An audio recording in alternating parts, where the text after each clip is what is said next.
呢個樓盤非常之熱鬧，係新鴻基位於荃灣東嘅新項目。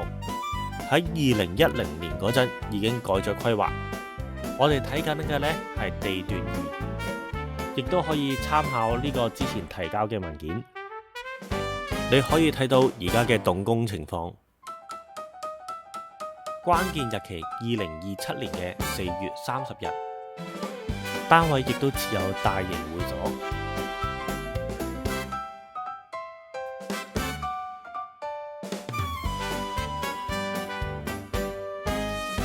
首先，我哋會睇393尺嘅2房單位，客飯廳方正，開放式廚房嘅設計，木紋配上白色嘅紋理，再加上愛馬仕橙色嘅點綴。儲物空間同工作台面都足夠，洗衣機就放咗喺下低。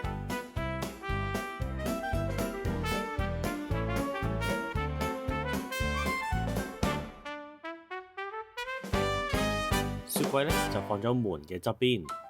平時如果喺屋企煮嘢食多嘅話，就可能唔就手。門口側邊亦都有置物櫃，鞋就難放啲。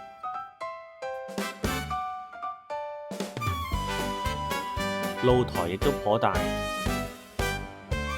冷氣機主機亦都喺度，維修方便。洗手間亦都有齊晒鏡櫃，仲有埋淋浴嘅空間。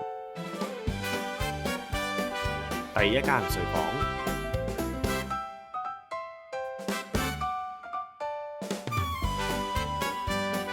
主人房亦都有衣櫃位。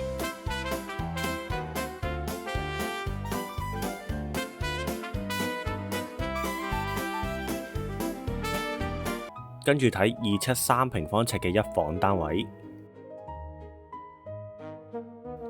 客飯廳方正，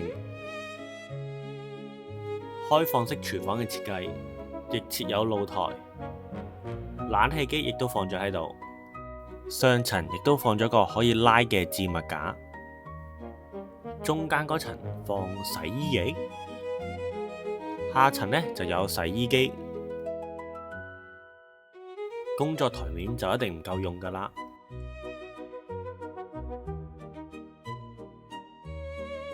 下面亦都有儲物空間，因為冇咗個洗衣機，呢度又可以多返啲位。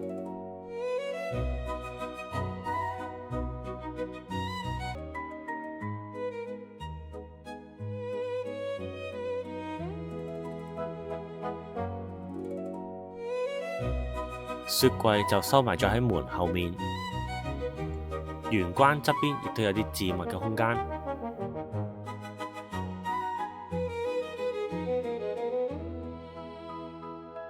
洗手間亦都做晒鏡櫃、洗手盆櫃，仲有淋浴嘅空間。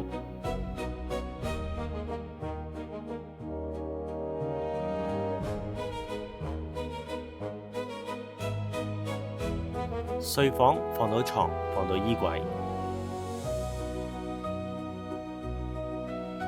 呢度原來設計咗個鈎，可以俾你掛衫。跟住我哋睇個362尺嘅2房單位，有一個頗大嘅露台，洗衣機呢亦都喺下面，上面呢亦都有個可以拉嘅置物架。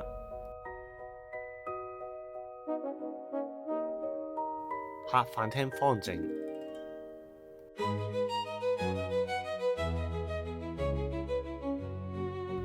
第一間睡房，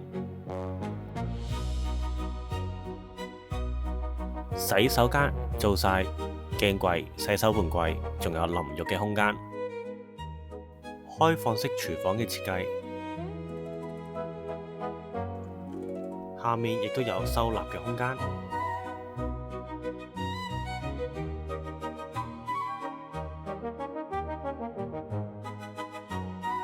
玄關側邊亦都做咗少量嘅置物櫃，上面呢就係電錶箱，雪櫃就喺門嘅後面。第二間睡房都頗大，放到床之餘，我諗放到個書台同埋放到個兩門衣櫃。